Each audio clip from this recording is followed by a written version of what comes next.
આજરોજ રાજકોટ મ્યુનિસિપલ કોર્પોરેશનની સ્ટેન્ડિંગ કમિટીની બેઠક હતી। આ બેઠકની અંદર કુલ 76 દરખાસ્તો માનનીય મ્યુનિસિપલ કમિશનરશ્રી દ્વારા સ્ટેન્ડિંગ કમિટીમાં રજૂ કરવામાં આવી હતી। આ 76 દરખાસ્તો આજે ભારતીય જનતા પાર્ટીના સૌ કોર્પોરેટર શ્રીઓ અને માનનીય મેયરશ્રીની અધ્યક્ષતાની અંદર આ સ્ટેન્ડિંગ કમિટીની તમામ દરખાસ્તો મંજૂર કરવામાં આવેલ છે। આ દરખાસ્તની અંદર એક દરખાસ્ત એવી હતી કે જે રાજકોટ શહેરમાં શાક માર્કેટ ના થડાઓ છે, ફ્લાવર માર્કેટ, શાક માર્કેટ, ખડપીટ, જેમાં જૂનો દર માસિક 500 રૂપિયા હતો, એ માનનીય મ્યુનિસિપલ કમિશનરશ્રી દ્વારા 500 ના 1000 કરવા અને સફાઈ કર 500 રૂપિયાની જે દરખાસ્ત આવી હતી એમાં સર્વે કોર્પોરેટર શ્રીઓની સાથે સંકલન બાદ જે 500 ના 1000 રૂપિયા કરવાની હતી દરખાસ્તમાં જૂનો દર એટલે કે 500 રૂપિયા ચાલુ રાખવો અને સફાઈ કર 500 રૂપિયા એડ કરીને આ દરખાસ્તને પણ મંજૂર કરવામાં આવી છે। કુલ મિલાવીને આજે રાજકોટ મહાનગરપાલિકાની સ્ટેન્ડિંગ કમિટીની અંદર 1,16,31,12,790 એટલે કે 116 લાખ જેવી રકમના ખર્ચે રાજકોટ શહેરના શહેરીજનો માટે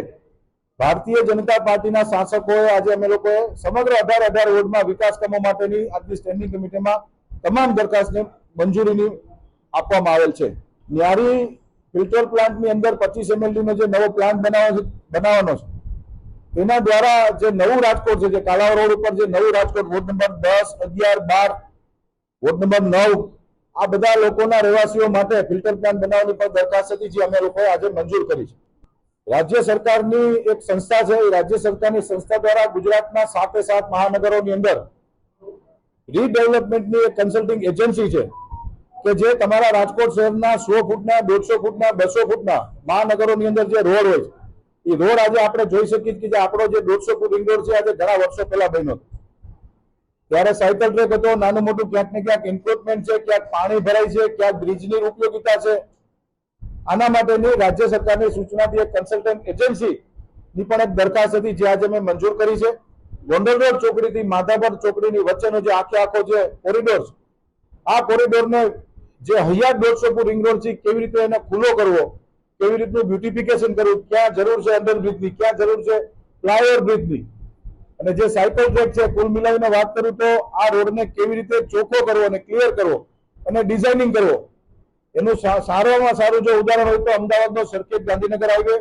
સરદાર Vallabhbhai Patel ring road, Sindhu Bhavan road, CG road, relief road, આ બધા રોડો અમદાવાદની અંદર આ એજન્સીએ કન્સલ્ટ કરીને કોર્પોરેશનને રિપોર્ટ કર્યો હતો। નવા રાજકોટની નવી કાયાપલટ માટે રાજકોટ મહાનગરપાલિકા કટિબદ્ધ છે, જેના માટેની એક દરખાસ્ત હતી એ પણ મંજૂર કરવામાં આવી છે। સ્ટેન્ડિંગ કમિટી જેવું આજે મંજૂર થયું છે, માનનીય મ્યુનિસિપલ કમિશનર શ્રી એને કામ સોંપશે એટલે તાત્કાલિક ધોરણે એને કામ કરવાનું રહેશે।